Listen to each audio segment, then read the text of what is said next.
why do we have these imposed constraints that really are just limitations that we put on ourselves versus accepting that, what's the worst thing that can actually happen, which really isn't that bad under most circumstances, and saying, yeah, there's a risk, but if I don't try, then I will never achieve any of the things that I want to achieve and never have any of these amazing experiences that I have the opportunity to have.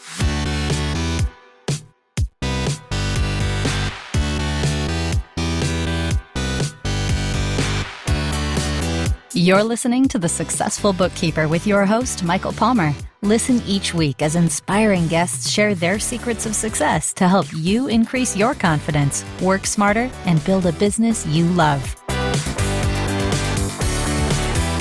This episode of The Successful Bookkeeper is brought to you by PureBookkeeping.com, the proven system to grow your bookkeeping business.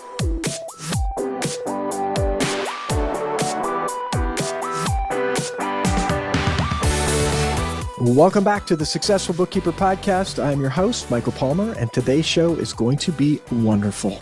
Our guest is a retention and workforce productivity expert who is also the director of HR practice and head people officer at Business Sherpa Group, Inc. Dr. Sue Haywood, welcome to the show. Hi, Michael. Thanks so much for having me. It's great to have you, and I am looking forward to this conversation, as anything to do with humans in this day and age is a very important conversation. But before we get into that, Sue, please tell us about your career journey leading up to this point.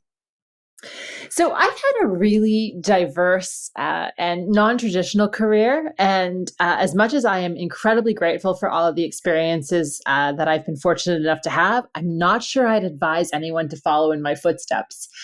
I started out as a young undergraduate, not really knowing what to do with my life. I was fortunate enough to have attended school at Dalhousie University in Halifax on the East Coast and didn't know what I wanted to do. Thankfully, the Navy was sitting right in front of me. So I actually joined the Canadian Armed Forces, and that was the most brilliant decision from a leadership and organizational behavior perspective. I learned an enormous amount of my time there, and that's what led me to a career in HR. I, again, through opportunities that presented themselves and a lot of perseverance, I was able to ascend to senior HR ranks and, worked, incredible experiences, a lot of work success, and suddenly realized, actually, while I was backpacking through Kenya, that what have I done with my life and why am I spending so much time working? So that caused me to pause and rethink. And it's at that point that I went back to school to complete my doctorate and really reshape my life around having much more balance, focusing on consulting. I still teach part-time at the Smith School of Business at Queen's University, and really having a much more balanced, focused life and actually practicing all this great HR advice that I've been giving others. Fantastic. And thank you for your service in the military, in the Canadian military. A recent guest was a long-term person in the U.S. military and the Army. So it's a bit of a theme and almost back-to-back episodes. So yeah, that's great. And that's an enormous amount of service. So I'm sure that I have to follow up and listen to that podcast. I'm sure it's fascinating. Yeah, well, what came through it is just the amount of experiences that, and you mentioned that, right? It shaped your future career, and the experience that you get from that is invaluable. Absolutely. And so I'd love to learn some of the lessons that you did learn, like some of those key ones that you learned along that journey regarding humans and productivity that would be helpful to our listeners. Well, I think in a strange way, it's almost a leadership experiment of sorts, in the sense that every situation you face in a military environment is different, even though it's with the same people. I mean, if you are on a shore or administrative type or training exercise, you're following direction in a certain way with same hierarchy, different personality types, different leadership styles. You put those same people into an emergency or a critical situation, the behaviors change, the results change, the actions change. And it's fascinating when you have the chance to sort of sit back and think how adaptable people can be. And I think that's the real strength of military leaders, is they've really learned how to evolve their leadership style for the situation. And so the same people leading the same group of people in different environments will do so completely differently. And it's that skill set that really made me interested in HR. And I think has been the most valuable leadership experience of all the wonderful leaders that I've worked with in my career. In these changes, going from the military, going to work and shaping your career, and then you had this epiphany of going, look, I'm going to reset things, go back, get your doctorate. What were some of the big obstacles that you hit yourself personally?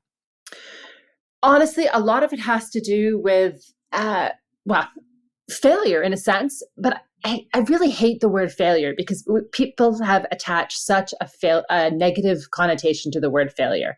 To me, failure really means trying something new. If we always do the same thing every single day, we're not likely to fail.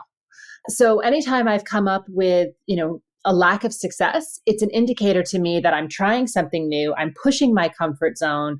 I'm in a situation where I can really learn and grow. And so I think the key to success is really that perseverance and being able to reframe that no one's successful the first time they do something.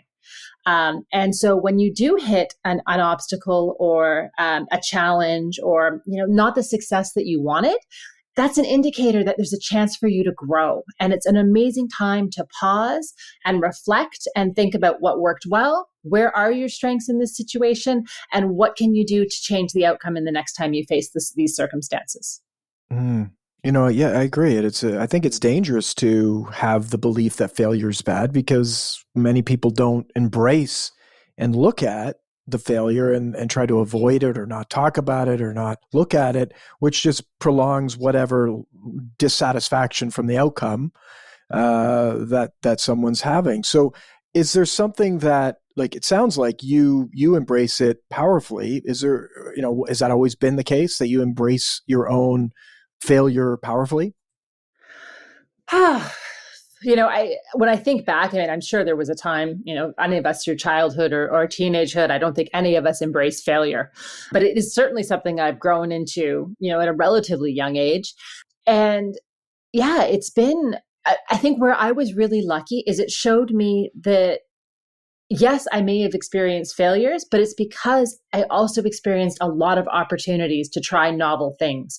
When I think about, especially at that young formative years, talking to friends who may not have experienced any kind of failure or, obstacles in their life, it's because they were living a very predictable existence, right? They, had an office job or, and it was everything was mapped out of you do this and then you do this and then you do this. And, I think I embraced, the sense or the risk of failure because I wanted those opportunities to do different things, from traveling to different countries, working in different environments, seeing different work settings. Why not up and move from one province to another? Why not go back to school at an older age? Like, why do we have these imposed constraints that really are just limitations that we put on ourselves versus accepting that, what's the worst thing that can actually happen, which really isn't that bad under most circumstances, and saying, yeah, there's a risk, but if I don't try, then I will never achieve any of the things that I want to achieve and never have any of these amazing experiences that I have the opportunity to have. Wow. It is interesting. And I think there's a lot that could be said about going off the common road to learn and expand ourselves. And that's what helps us embrace. And I think in business, our listeners are bookkeeping business owners. We're in business. They're in business. And there's going to be absolutely 100% chock-a-block full of failure because we're constantly trying new things, right? So I guess that's anybody that's been in business for a long time, it's not going to be news, but for anybody that's maybe just getting started or transitioning from maybe a job to doing their own business, like that's going to be one of the things that they will have to take on. Definitely. You'll never be a successful business owner if you're not willing to try new things.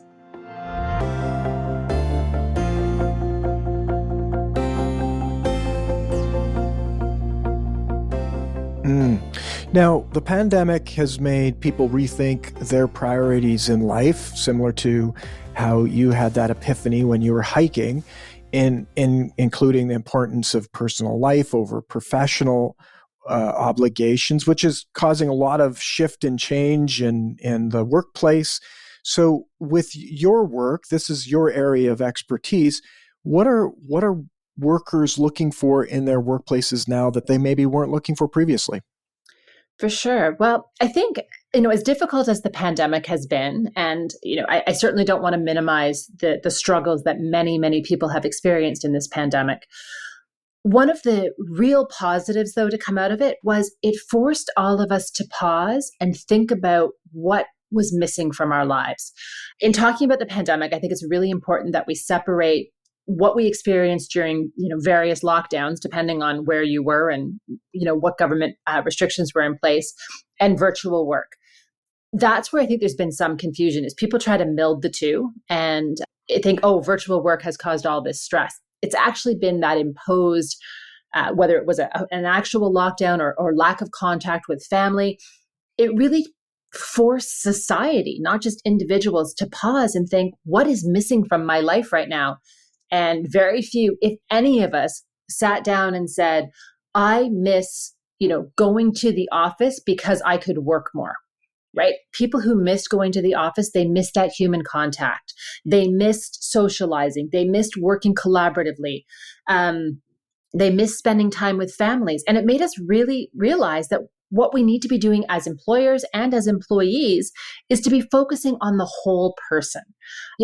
For some reason, society evolved to a point that we basically have looked at employees as pies.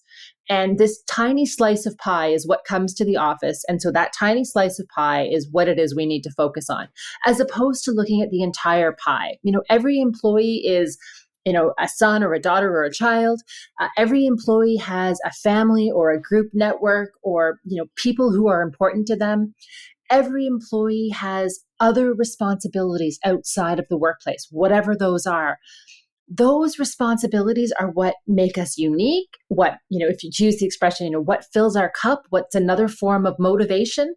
And, I think that pandemic has really given us a chance to reframe and prioritize that view of how do we address the whole person, to allow that whole person to be successful in a work environment, to be successful in their life, to feel recognized and valued for who they are, not for the tiny piece of pie that they offer to the employer. It's so interesting. I mean, I would imagine in some workplaces, they're like, only bring the good part of the pie to the workplace, right? Now, it does have me think, as you were saying that, if we take the view of the military, was your experience like, because with the whole pie, because I get it, small business, I think small businesses are better suited to be able to deal with people's full pie. Right. It's like, it's not like there's not thousands and thousands of employees. We're talking about handfuls. And so it seems to me anyways, that a small business could take that in consideration and really benefit from it, because people will feel more fulfilled if they can live their full life, live their full pie, as you say. But can large organizations take into consideration people's full pie? I think they can. I mean, I agree. I think it's easier for smaller businesses. They're a lot more nimble, right? It's easier for them to shift and make a change. When we think about a large organization, right, the more people, the harder it is to make change across an organization. So fully agreed, it's going to take more effort. The nice thing is larger organizations also tend to have more resources. But I think it absolutely can be done, but it is a huge mind shift. It's a huge policy shift. And I think, I like to think, and who knows if I'm right and time will tell, but I really think that this pandemic is going to be looked at as a catalyst for incredible change in the workplace. No different than, say, how we look back at the Industrial Revolution. We are shifting from working in mines with low worker rights, safety concerns, lack of access to education and poverty, to, what we evolved to up to 2019 or early 2020. I think we're now going to make another huge step in our evolution as as a workplace, as employees, as a society, around how do we relook at all of these components? How do we look at the workplace? How do we look at the role of work in our lives? It's no longer just this idea of, I have to work 7 days a week. I have to work as hard as I possibly can. Otherwise, I'm not successful. Otherwise, I can't have. I think, and I think the younger generation is really driving this, which I completely empower them to keep doing, is not, when I say, how do I have it all? I don't mean, how do I get to be a movie star and a model and a successful parent and a successful business person? I mean, how can I have meaningful employment? How can I feel valued? How can I feel that I bring value to whatever it is I'm doing, be it work, be it family, be it friendships, be it whatever matters to me? And how do I really evolve as a person so I can have all of those components in my life? Yes, I agree. Now, with our small business owners, our bookkeeping business owners, our listener, how can they, what is it that they need to do in order for them to make the changes necessary so that they can have their employees feel like they're taking in the full pie, the full life, so that they experience that? Or there's specific things that they could be thinking about or doing? Absolutely. So I think the first big shift is really around the level of, accountability and role definition. So when I say traditionally, I'm going all the way back to 2020 here. Traditionally, we've thought of as the employer as the decision maker, and the employer, creates policies and practices, and the employees follow them. I think that model is, rapidly become outdated. It's far more of a partnership in terms of, what do we collectively, employers and employees, want this workplace culture to be like? What do we value? What makes our workplace great? What could make it better? So I really think it's about opening up the dialogue and shifting your mindset from, it's not about what I'm going to tell my employees to do, or what protections I'm going to put in for my employees, or what rules I'm going to put in for my employees. It's about, let's open the dialogue and have a conversation of how can we best work together? What do I need from you as an employee? What do you need from me as an employer? And, thinking about what can we do versus looking at it in terms of constraints or requirements. Not suggesting that anybody doesn't follow legal requirements, but really they're the bare minimum, right? If you were to just run a business to say, I'm going to follow the legal requirements for whatever jurisdiction I'm in, guess what? Your competitors are doing exactly the same thing. You really want to look at, of course, I'm following the legal requirements, but let's work to shape this workplace to make it, as productive, as effective, as engaging as we possibly can, so that employees want to come to work. Obviously, that yields better business results, and it's better for everyone all around.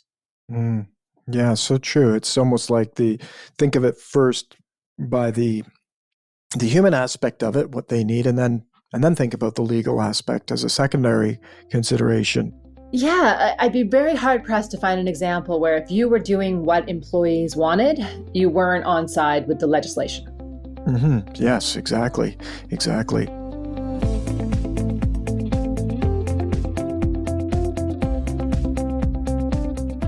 So now we've talked a little bit about the pandemic. It's caused definitely stress for many, and it's led workers, team members to feel overwhelmed, many experiencing burnout.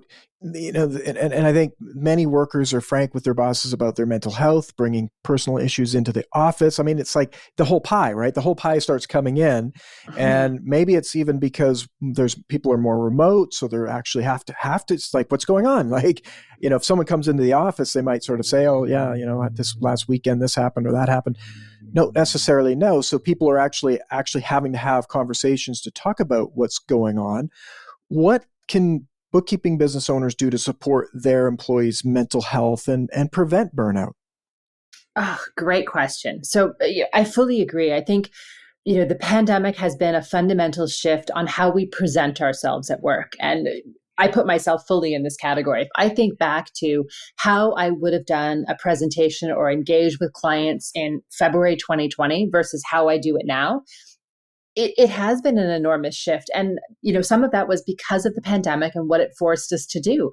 People were forced to have, to work from home with their cats and their dogs and their children and their spouses or significant others and friends and whatever chaos going on in their life.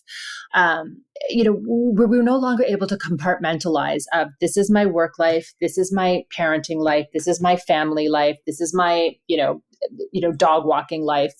Everything merged together, which as much as it caused, a mental health eruption, for lack of a better word, that I don't believe was caused because of everything coming together. I think it was caused because of all the constraints of the pandemic and not being able to do a lot of the things that we wanted to do. I think the positive side of this is it has started the dialogue. It has increased acceptance, and it has,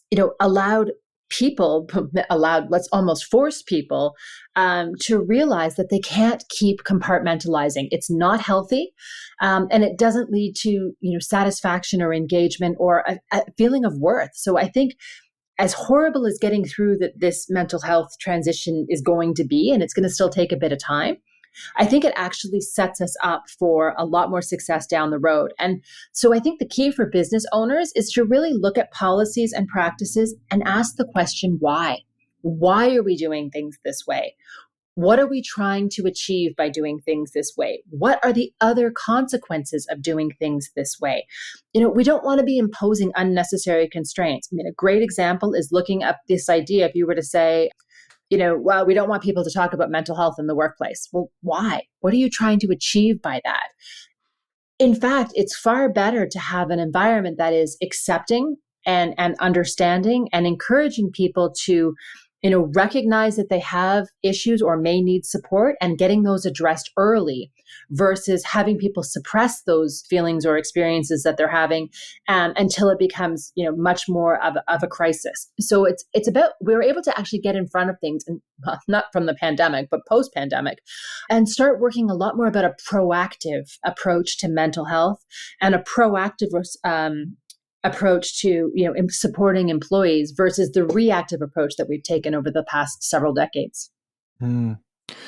So true and positive. I think a positive shift to where we're going, and it's change, and changes can be challenging, and it's different things that we're talking about and confronting. So it definitely has its highs and lows, but I think it's going in a place that is a lot more open and inclusive of who people are, what they need, and what will make a better experience for our team and for the workplace overall.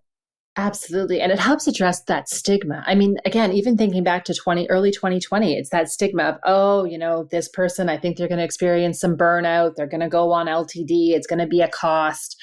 Everybody's always looking at it from, the negative outcomes on the business versus how about the bigger picture that, that's such a small view of the impact on the business. The impact of what happens to other people when that happens. What is causing that? If we don't address the root cause, we're just going to see these problems come up over and over again. Where if we can step back and address the root cause of, we've been seeing, mental health crises and burnout and people struggling in the workplace. What is causing this and what can we do to address it? From a financial perspective, it's much more affordable. You're much able to better control and predict your costs. But from an employee engagement and trust and retention perspective, it's invaluable because people are saying, hey, I see how people are treated. I see how I'm valued as a person in my organization. And, that is worth an enormous amount of, salary and investment costs. The output of those employees will be far greater than employees that feel that they're just a number. So I think it's a real chance to completely shift our business models to one that's people focused, and get away from this idea of if we focus on people, we won't be successful financially. So true. Let's talk about, this year, 2022, we've seen an increase in the demand for talent. And as a result, many employees have had greater sense of entitlement to maybe compensation for additional work or constraints imposed upon them. What does this mean for our listener, for our bookkeeping business owners? Well, I think it's a real chance for business owners to challenge themselves in terms of what is sometimes people call it total compensation, employee value proposition, however you want to word it. What is the whole package that you're offering to employees? Not forgetting that a lot of that has to do with culture, with flexibility, with support, with all of those wonderful environmental considerations as well as the financial. So yes, there is in some lens a greater sense of entitlement. I think that lens is also could be shifted a bit to say, it's also a bit of employees putting down sort of their boundaries of saying, no, I went through the pandemic. I realized where I've made my mistakes, and I want to feel, respected as a person. I want to feel valued as a person and as an employee. And so some of that is being communicated in terms of, financial expectations. I think competing on financial expectations alone is a big mistake. It's a losing end game. If everyone keeps overpaying their competitors, eventually, we all get to the point where we're bankrupt. I think it's really about recognizing that the more you do with flexibility and culture and support and engagement and those people focus things, the less the expectation for compensation will be. Now, people still have to be paid a fair wage in comparison to the market. But those organizations that have a really positive culture, that are having these dialogues around how can we be a better employer to our employees? Like, what do our employees need? How can we work best together? How can we, best support our employees to be the people they want to be, are going to be able to pay less than those competitors that are saying, no, we're going back to the old way. There's no flexibility. You don't have any rights as an employee. This is the employer's way is. Those organizations are going to end up paying a premium. That's absolutely right. And I think that's the opportunity. We talked about the small business, the ability to be nimble. I mean, if people are saying, look, just do your job and here's your pay, you're going to pay more because Absolutely. you're going to lose people. And I mean, people, yes, they want to make money, but they also don't want to have an uncomfortable or an undesirable life. If they're working in an organization that doesn't care about them, doesn't give them the flexibility they need, then is it worth making an extra $2? Now, some people will say, it's extra. I get paid 25 cents more an hour over there, and that's the win. Whereas some people are going to say, you know what? I get flexibility. I feel like I'm valued. I have opportunity here, and I'm willing to take 25 cents or $2 or whatever less. And those are the people you want in your business. Absolutely. It's also a longer term vision, right? Of if I can engage somebody here with this complete total compensation or employee value proposition package, meet all of their needs, they're much more likely to stay with me for a long time. If somebody comes to work for me because I'm paying, 25 cents an hour more than a competitor, they are going to stay with me until they find a better opportunity. If somebody else comes along and they're paying 10 cents an hour more than I am, they're going to jump.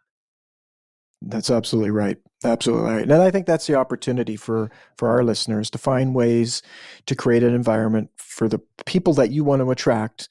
And it's not about the money, and it's more about really understanding what people want, what drives them, making them feel valued.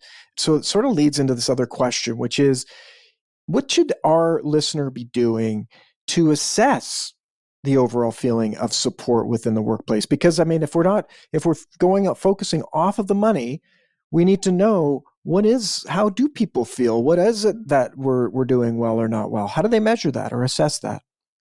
For sure. And this is where it gets challenging, because there's not a one size fits all solution. It really is about creating that dialogue. Who has the answers? Your employees. You need to create an environment where dialogue is open and employees feel safe, both from a psychological and an employment perspective, of being able to share their opinions and their views, and being able to have those conversations of what do you want from a workplace? What could your employer do to make you feel more engaged, to make you feel valued, to make you want to continue to work here, to do your best work for this employer? Create those dialogues. So if you're in a virtual environment, maybe you're able to have small one-on-one or small breakout groups and have those dialogues directly with employees. If you're in an in-person environment, maybe you're able to bring in lunch one day and have a discussion around this. You may or may not need help from an external third party. That doesn't need to be a huge cost investment. If you're in an environment where open dialogues have never happened, there's going to be a trust deficit. Doesn't mean that you've done anything wrong. It simply means because it's new, there's going to be a lot of uncertainty and employees are going to be hesitant to share how they're really feeling. Bringing in a third party to maybe conduct some focus groups or conduct some interviews could really be helpful to build that trust. So for the first time, employees can see, hey, the employer asked for my opinion, asked for my thoughts, and then they followed up with me. And that's the key.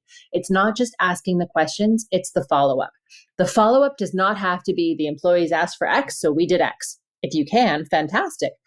But even just opening that dialogue of, employees asked that we don't work Fridays. And the response was, you know what? We're a bookkeeping firm. We can't go down to 4 days a week because that's not practical for our clients. But let's talk about other options. Can we have rotating Fridays? Can we have a flexible work schedule on Wednesdays? Can we, I don't even know the answer there, but what are some other ways that we can address the need and the interest without the specific answer that was suggested? And it's that step that really is valuable, the follow-up with employees of you've been heard. We value what you're saying, we validate what you're saying, and we want to work with you to find a solution that works for employees and the business.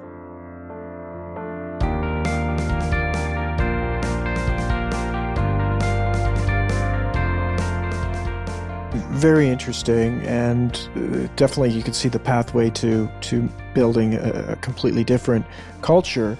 Many of our listeners, and this was before the pandemic, were running virtual businesses, having people and staff, team members all over the country, let alone world. How do you take into consideration this virtual world that we live in to make sure that people are engaged in the formation of these policies and also that they feel supported, even in a virtual, because you're not seeing them every day, that sort of thing. How do they take that on? Oh, I love this question. So, I think the worst mistake people can think is to replicate the in-person world virtually.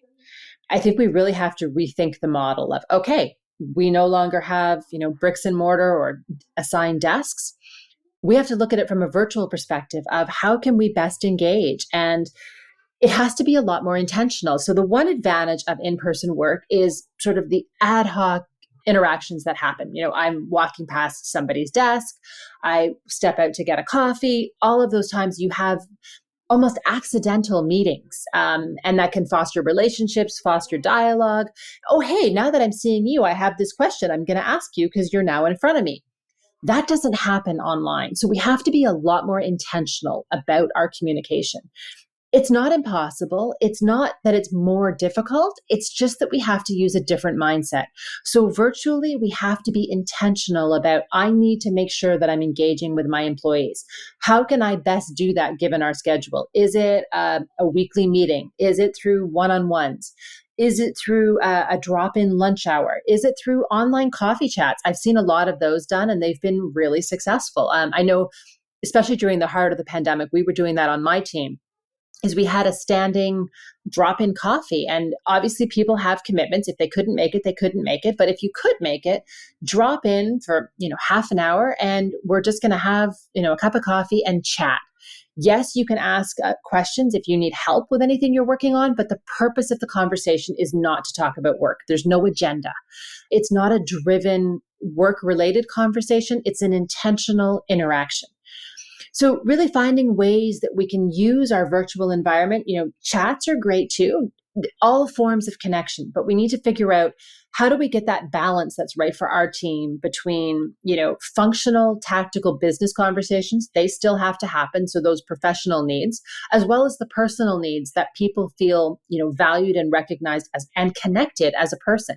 And finding that right balance between, video calls and texts and emails and, calls with cameras off. There's a time and a place for those. And figuring out what's the right balance and right mix for your organization under that lens of it has to be intentional because organic communication is not going to be enough.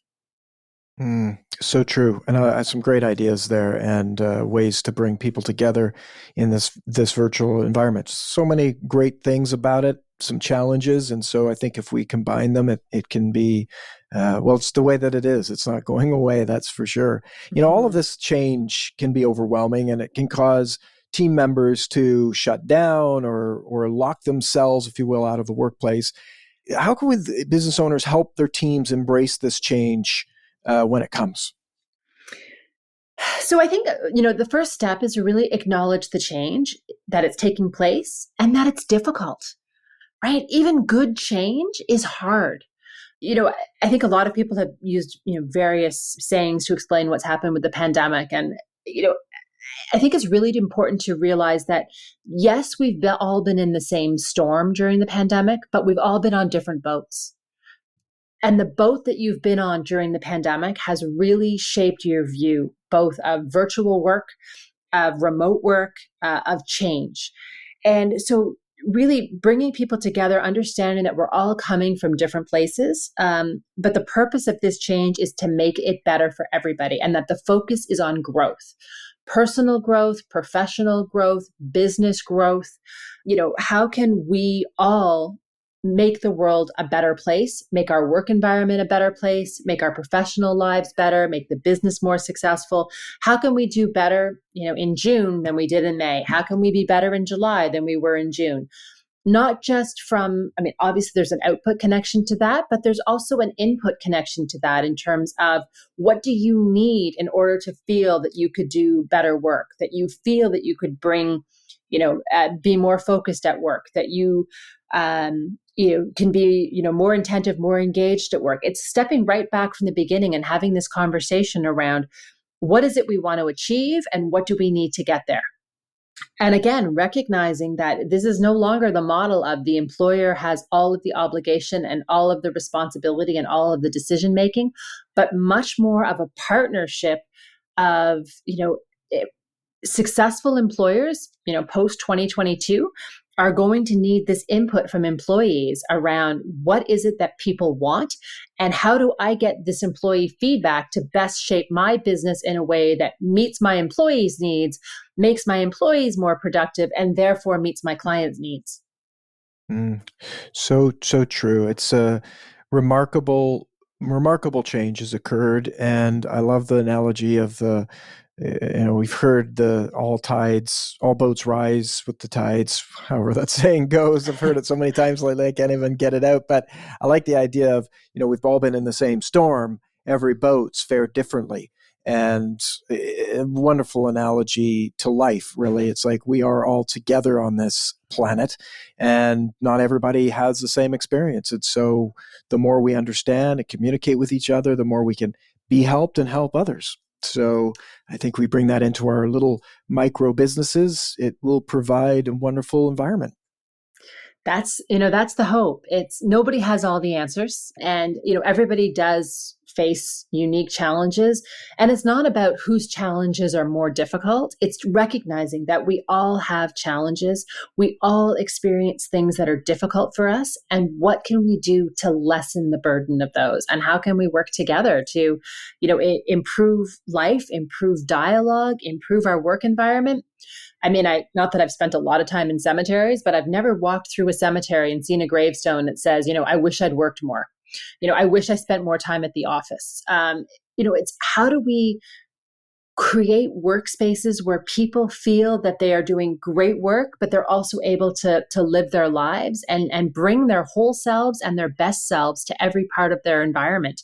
And I really think the answer is around, shifting our mindsets and creating that dialogue and that group problem solving.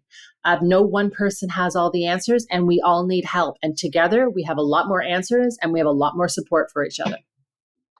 So true. Wonderful. Well, Sue, this has been absolutely great. Where can people find out more about you and your organization?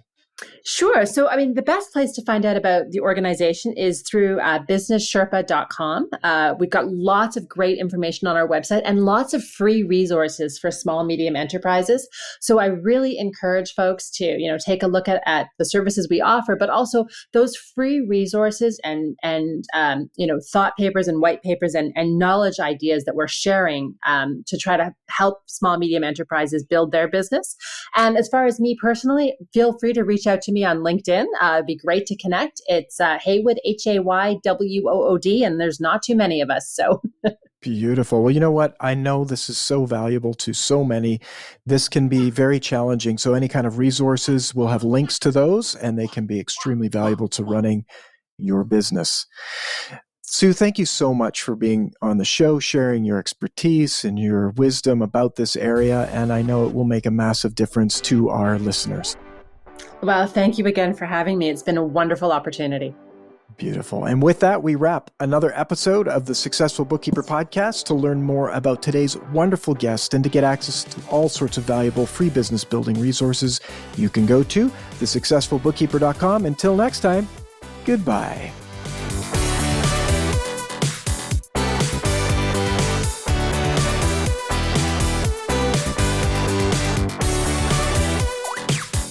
You've been listening to The Successful Bookkeeper with Michael Palmer. For more information and to download the resources mentioned in this episode, please visit us at thesuccessfulbookkeeper.com. Thank you for listening.